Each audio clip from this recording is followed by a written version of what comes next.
isang pastulan na nalalapit sa kabundukan, may isang suwail na batang ardilya ang nakatira kasama ang kaniyang pamilya.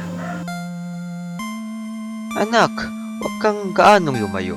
Baka bigla ka makasalubong sa pahamak. Anak, tulungan mo ako rito. Dumating ang araw na biglang nagkasakit ang kaniyang ama dahil sa katigasan ng ulo niya. Dahil sa pagkamatay ng ama, sumunod na ring magkasakit ang kanilang ina. Ang batang ardilya ay namulat na at siya na ngayon ang tumatayong ama sa kaniyang mga kapatid at ina. Habang naghahanap ng mga bunga ang batang ardilya, siya ay nalibang at hindi niya namalayang siya na'y napalayo sa kaniyang tahanan. Ang batang ardilya ay biglang nakarinig ng sigaw ng isang agila. Sa kaniyang paglingon, ang agila ay papalapit na at nakahanda ng saklutin siya. Hala! Hala! Takbo! Agila! Agila! Maawa ka! Hinahinay lang sa pagtakbo sapagkat ikay di ko madakma. Agila! Agila! Maawa ka! Bakit naman? Sa anong kadahilanan?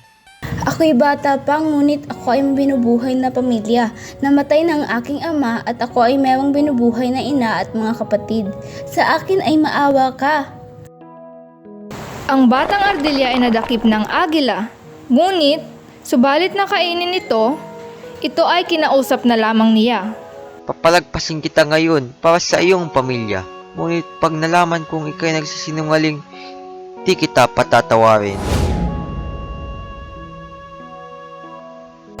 Lumipas ang ilang araw, kumanda ang kalagayan ng ardilya sa pamimitas ng mga bunga.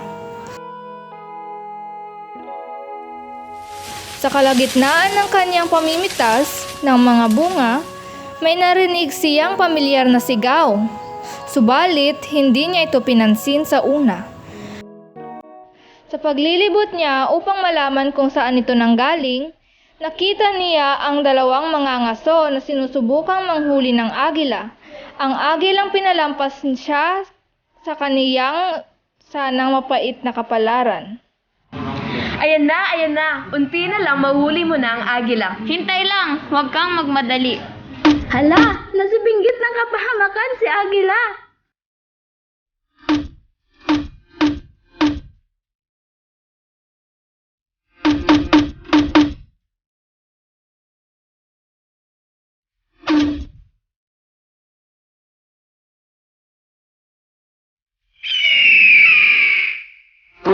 Tulungan niyo ako.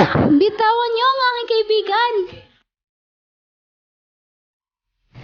Ayos ka lang ba, kaibigan? Maraming salamat, Ardilya. Tinulungan mo ako makalayas sa kamay ng mga ngaso. Sa paanong paraan ba kita maaaring mabayaran? Kahit wag na, Agila. Sapat na sa akin na tayo maging magkaibigan. Mula doon, naging matalik na magkaibigan na ang ardilya at ang agila. Ang agila ay hindi na ngayon nag-iisa. Nagkaroon na siya ng kaibigan na masasandalan tuwing kailangan niya. Nakilala na rin ng agila ang pamilya ng batang ardilya at ito'y kaniyang tinutulungan na sa pang-araw-araw na pamumuhay.